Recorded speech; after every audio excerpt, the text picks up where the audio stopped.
Welcome back to the channel. I'm so excited to be sharing with you today a few tips for how to save money on your wedding. I know that wedding planning can be a huge expense and it can be really overwhelming knowing what to spend on and where you can save. So I'm going to be helping you and sharing some valuable tips and also telling you at the end one thing to not skimp on for your wedding day. So the very first tip that I always share with couples for how to save money on the wedding day is to have a lower guest count. This one decision is going to drastically affect the final budget for your day. So some practical ways to have a lower guest count for your wedding day is, first off, you need to sit down with your partner and discuss who are my non-negotiables, who are the people that I absolutely need to have there on the wedding day.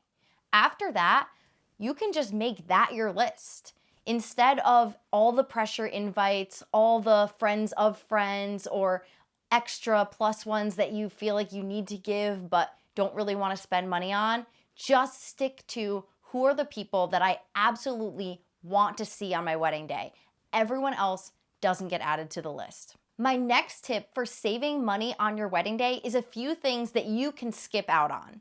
So the first one that you can skip out on is save the dates. If you want to save a little bit of time and money by not having to send out and print a lot of save the dates, is just by simply contacting the people that you're inviting. And especially if you are doing that lower guest count, this will be totally manageable to send out a message, an email, contact the people that you want to be there, that you're like, please make sure you do not make any plans for this date. The other people, well, if you still decide to invite them, then obviously it wasn't your priority. And if they don't come, extra money in your budget, right? So first of all, save money, skip the save the dates, and just contact the people directly. Then when it comes time to actually send the wedding invitations, they already know about it, but then you can still do that formal invitation if you want to do so.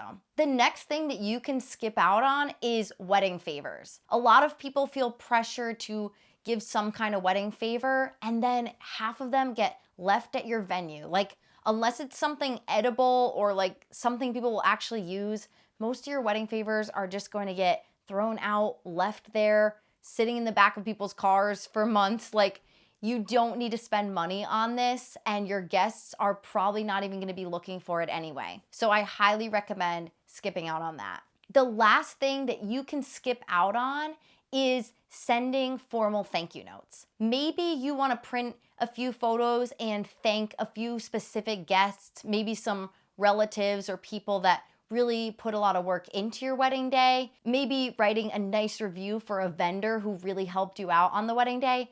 But as far as sending out a mass load of invitations for guests that attended your wedding, I think you can save the money by skipping out on that and contacting people directly to tell them in a personal way how much it meant to you to be on your wedding day.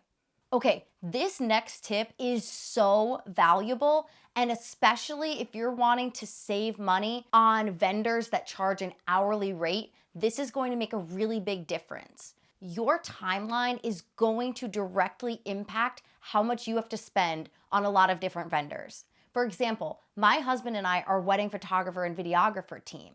So we have to charge couples directly for how many hours we're there on their wedding day. So if you do a first look, you are going to be able to decrease the amount of hours that you have to pay for a photo and video team and some of those other vendors that have to be there for the full day. First looks allow you to get a lot of photos out of the way prior to the ceremony. And then once all your formal stuff is done during the reception, you've cut the cake, you could do a fake exit if you really want exit photos. After that, you can send your team on their way and just capture everything else on people's phones. Once everybody's dancing for hours, they're just gonna be having their phones out anyway. There's not a real reason for you to have a photographer all the way to the end if you're looking to save a little bit on that budget. So as you plan your timeline, keep in mind the vendors that you'll have to pay and how long they will be there. And so if there's ways that you can tighten up the timeline a little bit, do so, because that is going to save you a lot of money. Another great tip, if you're really looking to save money on your wedding, but there's some vendors you really want to work with, is if you pick an off-season date or a less popular day, a Friday or a Sunday. A lot of venues even offer a huge discount for Thursday weddings, Fridays. If you pick a date that isn't as popular, you can often ask if they have a discounted rate for those days. And a lot of times the answer is going to be yes. So shoot your shot and ask vendors that you want to work with if you can plan a date that they wouldn't already be booking. It's a great way that you can save a lot of money and still get to pay for the things that you want on your wedding day.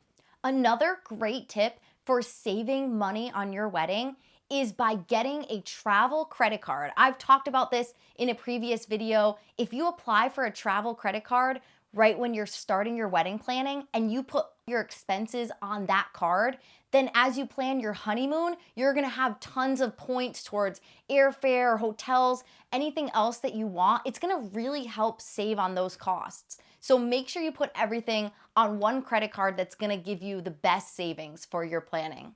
One thing that I used to save money on my wedding day was that I worked with a florist on Etsy that used silk flowers. They literally looked so good that my photographer thought it was a real bouquet. So you can actually find prices and quality items on Etsy and with other vendors that is going to be in a budget that works for you. I highly recommend it because if there's something that isn't as big a priority for you to pay for, like for me, I didn't care as much what the boutonnieres were gonna look like. I just wanted to have some color and a nice texture added to the suits. You can save money by working with those vendors and negotiating a price and finding out what's going to work for you and your budget. And the last budget saving hack that I loved using for my wedding was also getting used or thrifted items. There's so many things that you can thrift for the wedding day, whether it be welcome signs or centerpieces. If there's items that you can find, bargain for, definitely go for it because ultimately a lot of those decorative items aren't going to be used afterwards. So if they're already used, I think that's a great way to repurpose something and save money in the process. Now, the one thing that I am begging you not to skimp on, I had a comment on my last video this week and the bride was just sharing her experience about a few things that she tried to skimp on to save money for her wedding day and that she really ended up regretting in the long run. And for her, that was her wedding dress. She said that she wished that she had spent a little more money because they were trying to get inexpensive prices for everything.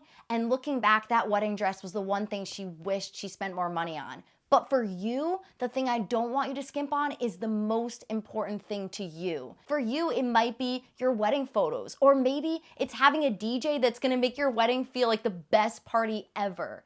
Whatever is your priority, the thing you're thinking about most and most excited about in terms of wedding planning, that's what you need to spend on because you will get the quality you put into something. And so invest in what is actually your priority and most important for your celebration. It's gonna be different for different people, but I always encourage people that if you do really want something, you will have to spend a little more and the quality is gonna be worth it. You're not gonna regret spending more in the areas that are important to you, but then you can save money on the rest. I hope this video was helpful to you. If you enjoyed it, please leave a comment and like and subscribe so that we can help a lot more brides plan their special day. And if you enjoyed this one, here's another one I think you'll like.